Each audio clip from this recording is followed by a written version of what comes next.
আল্লাহ পাক রব্বুল আলামিন প্রত্যেকটা মানুষকে এমনভাবে এই পৃথিবীতে সাজায়া পাঠাইছেন, মানুষ সবচাইতে সুন্দর এবং শ্রেষ্ঠ এবং সম্মানিত। বলেন সুবহানাল্লাহ।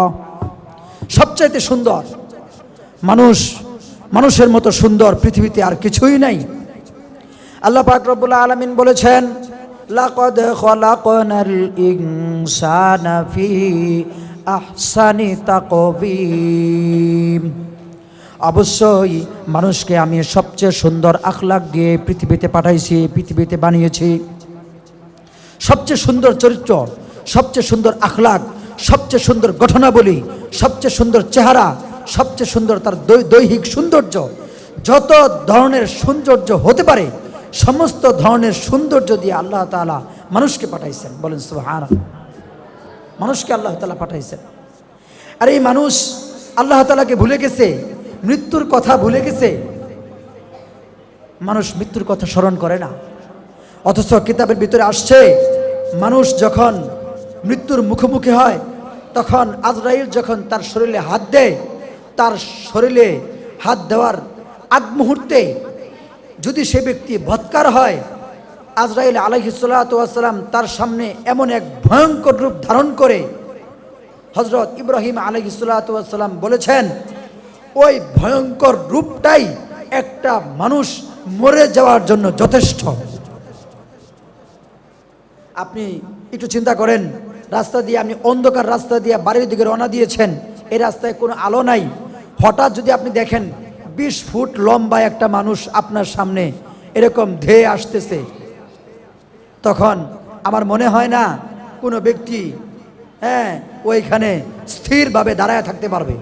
ভয়ে সে হয়তো বেহুশ হয়ে পড়ে যাবে, আর নয় ভয়ে সে কাচুমাচু হয়ে মাটিতে পড়ে যাবে।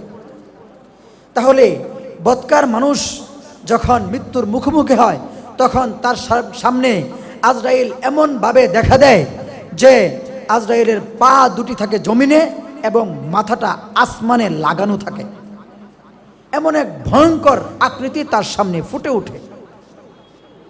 তখন সে চিন্তায় পড়ে যায়, ভয়ে সে কাতর হয়ে যায়, কার কাছে আশ্রয় নেবে। ঠিক ওই সময় শয়তান মানুষের কাছে চলে আসে। শয়তান মানুষের কাছে সারা জীবন দেখা দেয় না, কিন্তু মৃত্যুর সময় দেখা দেয়। মৃত্যুর সময় শয়তান মানুষের কাছে চলে আসে। কিতাবের ভিতরে আছে আজরাইল আলাইহিস সালাতু ওয়াস সালাম যখন মানুষের শরীরে হাত দেন বা মানুষের কাছে তিনি আসেন বা দেখা দেন, তখন মানুষ দুনিয়ার কাউকে আর চিনতে পারে না, কিন্তু একজনকে সে দেখতে পায়, সে হলো শয়তান। শয়তানকে মানুষ দেখতে পায়, দুনিয়ার কাউকে দেখতে পায় না, শয়তানকে দেখতে পায়। আর আজরাইলের হাত থেকে বাঁচার জন্য সে শয়তানের আশ্রয় গ্রহণ করতে চায়। যদি তার ঈমান দুর্বল থাকে, যদি তার আমল দুর্বল থাকে, তখন সে শয়তানের আশ্রয় নেয়।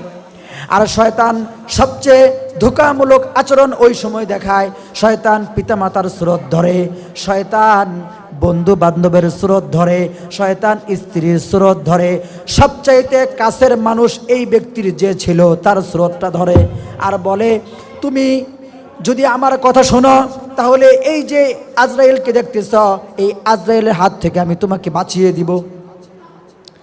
যার ঈমান দুর্বল, যার আমল কম, সে শয়তানকে চিনতে পারে না, তখন সে ইবলিসের আশ্রয় নেয় আর ঈমান হারা হইয়া দুনিয়ার থেকে বিদায় হয়।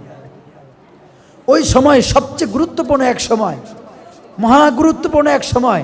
মৃত্যুর সময় যদি কারো কাছে ঈমান না থাকে, সারা জীবনের আমল কোনো কাজে আসবে না। যত হাদিসে আলোচনা এসেছে, সমস্ত হাদিসে একই কথা আসছে যে মৃত্যুর সময় ঈমান থাকতে হবে। অর্থাৎ কোনো ব্যক্তি যদি যাররা পরিমাণ ঈমান নিয়ে কবরে যাইতে পারে, তাহলে জান্নাত 10 দুনিয়া সম পরিমাণ জান্নাত পাওয়া যাবে। যদি কেউ যাররা পরিমাণ ঈমান নিয়ে কবরে যাইতে না পারে, তাহলে সে কিন্তু জান্নাত পাবে না। মৃত্যুর সময় শয়তান মানুষকে দেখা দেয় আর তার ঈমানটা ছিনিয়ে নিয়ে যায়। খুবই গুরুত্বপূর্ণ এই জায়গাটায়। আমরা যে মৃত্যুর কথা স্মরণ করি না, মৃত্যু আমাদের কোনো পাঠ মনে হয় না। বিশেষ করে আমাদের দেশের টাকাওয়ালা যারা আছে, রাজনীতিবিদ যারা আছে, বিভিন্নভাবে শক্তিশালী মানুষকে যাদের মনে করা হয়, মাতবর টাইপের মানুষ যাদেরকে মনে করা হয়, আমার মনে হয় না যে এরা কোনোদিন মৃত্যু নামক কোনো জিনিসকে কোনোদিন স্মরণ করে। কি বলেন, ঠিক কিনা? স্মরণ করে এরা? এদের কার্যক্রম দেখে বোঝা যায় কখনোই ওরা স্মরণ করে না। ওরা মৃত্যু নামক জিনিসকে কখনোই স্মরণ করে না এবং মৃত্যুকে নিয়ে ওরা কখনোই ভাবে না, কখনোই চিন্তা করে না, কখনোই ভাবে না। অথচ মানুষ যখন মারা গেল, যদি কোনো নেককার ব্যক্তি মারা যায়, তখন আজরাইল তার সাথে সবচাইতে সুন্দর আচরণ করে, সবচাইতে ভালো আখলাক দেখায়। হযরত আজরাইল আলাইহিস সালাতু ওয়াস সালাম জান্নাত থেকে 500 ফেরেশতার এক বাহিনী নিয়ে নেককার ব্যক্তির সামনে উপস্থিত হন এবং যখন নেককার ব্যক্তির রুহুটা কবজ হয়ে যায়, এই রুহু কবজ হওয়ার সময় অনেকগুলো কথা রয়েছে, ওইগুলো আমি ছেড়ে দিলাম। যখন রুহুটা কবজ হয়ে যায়, জান্নাতি রুমালের ভিতরে তার রুহুটা পেঁচায়া সুন্দরভাবে ফেরেশতাদের কাতার বানায়া, ফেরেশতাদের কাতার মানুষের কাতারের মতো হয় না, ফেরেশতাদের কাতার হয় গোল আকৃতির এবং আসমান পর্যন্ত তারা কাতার ধরে ফেলে এবং একজনের হাতে আরেকজন, আরেকজনের হাতে আরেকজন এই রুমালটা দেওয়া হয় এবং প্রত্যেকজন ফেরেশতা ওই রুমালের ভিতরে রুহুটার মধ্যে চুমু খায়। বলেন সুবহানাল্লাহ। চুমু খেতে খেতে এক ফেরেশতা আরেক ফেরেশতার হাতে দেয়, আরেক ফেরেশতা আরেকজন ফেরেশতার হাতে দেয়, এইভাবে দিতে দিতে দিতে আসমান পর্যন্ত পৌঁছায়া যায়।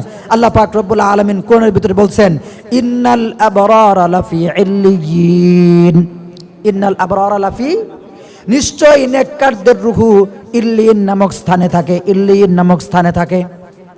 নেককার যারা, তাদের রূহু ইল্লিয়িন নামক স্থানে থাকে। ইল্লিয়িন নামক স্থানটা কোথায়? সাতবক আসমান এর উপরে সবচাইতে সুন্দর এক জায়গা, সবচাইতে দামি এক জায়গা, সবচেয়ে গুরুত্বপূর্ণ এক জায়গা, সবচেয়ে শ্রেষ্ঠ এবং মর্যাদাবান এক জায়গার নাম হলো ইল্লিয়িন নামক স্থান। ওইখানে এই নেককারের রূহটা ওইখানে রাখা হয়। কিতাবের ভিতরে আসছে, দুনিয়ার মানুষ, যে সমস্ত মানুষেরা টাকা পয়সা দিয়া সম্মান কিনতে চায়, যে সমস্ত মানুষেরা টাকা পয়সা দিয়া সম্মান খুঁজে, টাকা পয়সা দিয়া বিভিন্ন ধরনের প্রশংসা কুড়ায়, টাকা পয়সা দিয়া, ওই মৃত্যুর সময় নেককারের রূহু যেভাবে সুন্দর করে ফেরেশতারা কাতার ধরে আসমান পর্যন্ত নিয়ে যায় এবং সকল ফেরেশতারা সাদর সম্ভাষণ জানায় এবং ওই রূহুটাকে আস্তে আস্তে সকল ফেরেশতারা ইল্লিয়িন নামক স্থানে পৌঁছায়া দেয়। ওই সময় নেককার ব্যক্তি যে সম্মান পায়, দুনিয়ার সকল মানুষের সম্মানও এর চাইতে বেশি। দুনিয়ার সকল মানুষ যে সম্মান তালাশ করতেছে, ওই সম্মানের চাইতে ওই নেককার ব্যক্তির সম্মান এর চাইতে অনেক গুণ বেশি, অনেক গুণ বেশি।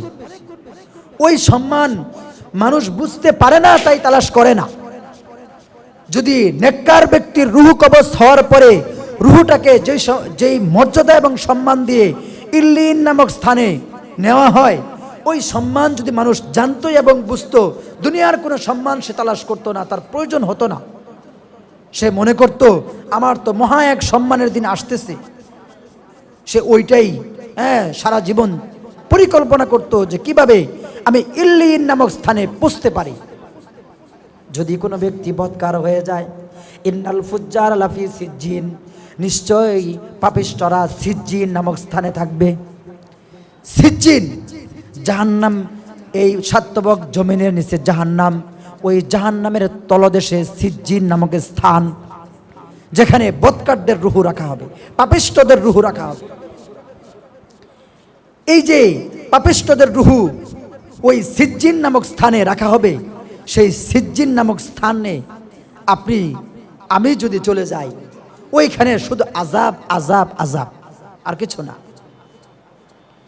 আমি যদি আমল না করি, আমার ঈমান যদি মজবুত না থাকে, আমার আমল যদি সুন্দর না হয়, তাহলে কখনোই আমি ইল্লিয়িন নামক স্থানে যাইতে পারবো না। আমাকে ওই সিজ্জিন নামক স্থানে ফেরেশতারা পাঠায় দিবে। এই জন্যই উলামা একরাম বলেন যে ওই কবরে কি সওয়াল জব হবে, হাসরের মাঠে কি ফয়সালা হবে, জান্নাত পাবে না জাহান্নাম পাবে, সেই হিসাব তো পরে, হিসাব তো হয়ে যায় মৃত্যুর সময় যখন জান কবজ হয় তখনই। যদি কোনো ব্যক্তি ইল্লিয়িন নামক স্থানে চলে যায়, তার তো সমস্ত জায়গায় ভালো ভালো হিসাবে যাবে, এটা বোঝাই যায়। আর কোনো ব্যক্তি যদি মৃত্যুর সময় তার রুহুটা সিজ্জিন নামক স্থানে পৌঁছে যায়, তার তো জীবন ওইখানেই শেষ, তার তো পরকাল ওইখানেই মাটি। সে আর কিভাবে জান্নাতের আশা করে? সে আর কিভাবে জান্নাত পাবে? কখনোই পাবে না। মেহমান চলে আসছেন, এজন্য আমি আপনাদের কাছে খুবই গুরুত্বপূর্ণ, জীবনের সবচাইতে গুরুত্বপূর্ণ একটি পাঠ, সেটি হলো মৃত্যু। এটি আপনি কোনোভাবেই অস্বীকার করতে পারবেন না। আরেকটি কথা বলে আমি শেষ করে দিই, সেটি হলো অনেকেই এই কথা মনে করে যে আমি অনেক দিন বেঁচে থাকব, আমি 100 বছর বাঁচতে চাই, আমি 150 বছর বাঁচতে চাই। আপনি 150 বছর বেঁচে থেকে কোনো লাভও নাই, ফায়দাও নাই, আপনার এই পৃথিবী ভালো লাগবে না। কিভাবে? আমি ছোট্ট একটু উদাহরণ দিয়ে বুঝিয়ে দিই। সেটি হলো, মনে করেন আপনি বিবাহ শাদী করেছেন, আপনার একটা ছেলে হয়েছে বা দুইটা ছেলে হয়েছে। এই ছেলে হওয়ার পরে, অথবা দুইটা মেয়ে হয়েছে, দুইটা ছেলে হয়েছে, মেয়েগুলো বিয়ে দিয়ে ফেলছেন, ছেলেগুলো বিয়ে করে ফেলছে। একটা ছেলে থাকে ঢাকায়, একটা ছেলে থাকে চট্টগ্রাম, দুই ছেলে দুই জায়গায় থাকে। আপনি বাড়িতে থাকেন, কোনোভাবে আপনার স্ত্রী মারা গেল, আপনি বলেন এই দুনিয়াতে আপনি আর কয়দিন বেঁচে থাকতে চাইবেন? মানুষ যে মনে করে আমি 100 বছর বাঁচতে চাই, অত সময় আপনি বেঁচে থাকতে এখন চান, যুবক অবস্থায় চান, এটা ঠিক। কিন্তু যখন বয়স আপনার বেশি হতে থাকে, 60 বছর পার হতে থাকে, তখন যতই দিন পার হয় আর সিচুয়েশন এমন একটা অবস্থায় তৈরি হয়, তখন নিজের কাছেই মনে হয় আমার এখন মরণ আসাটাই সবচাইতে ভালো। কি কথা ঠিক? মুরব্বী যারা হয়েছেন একটু ভেবে দেখেন, একটু চিন্তা করে দেখেন। খোদা না করুক আপনার ছেলেটাও মারা গেছে, আপনার ছেলে মারা গেছে, এখন আপনার ছেলের বউরা তারা নিজেদের কাজে নিজেরা ব্যস্ত, আপনার স্ত্রীও মারা গেছে। এখন বলেন আপনার এই দুনিয়াটা কেমন তিতা হয়ে গেছে। এই অবস্থায় মানুষ পড়ে কিনা? তাহলে এই মানুষটা 100 বছর বেঁচে থেকে কি লাভ? আরেকটা বিষয় হলো, যদি কোনো ব্যক্তি মারা যায়, অনেকে বলে না যে ঠিক আছে আমি আবার দুনিয়াতে ফিরে আসব, বা ফিরে আসা যায় কিনা? আপনি দুনিয়াতে ফিরে আসলেও কোনো লাভ নাই, কারণ আপনি যদি 50 বছর পরে এই দুনিয়াতে ফিরে আসেন, আইসা দেখবেন আপনার নাতিনরাও মারা গেছে। তো নাতিনের পরে যারা তারা এই দুনিয়াতে আসছে, ওই সমস্ত ব্যক্তিরা কিন্তু তারা আপনাকে চিনবেই না। তো যখন আপনাকে কেউ চিনেই না, সে আপনাকে তার বাড়ি ঘরে জায়গা দিবে নাকি? তাহলে 50 বছর পরে, আপনি মারা যাওয়ার 50 বছর পরে এই পৃথিবীতে আইসাও কোনো লাভ নাই।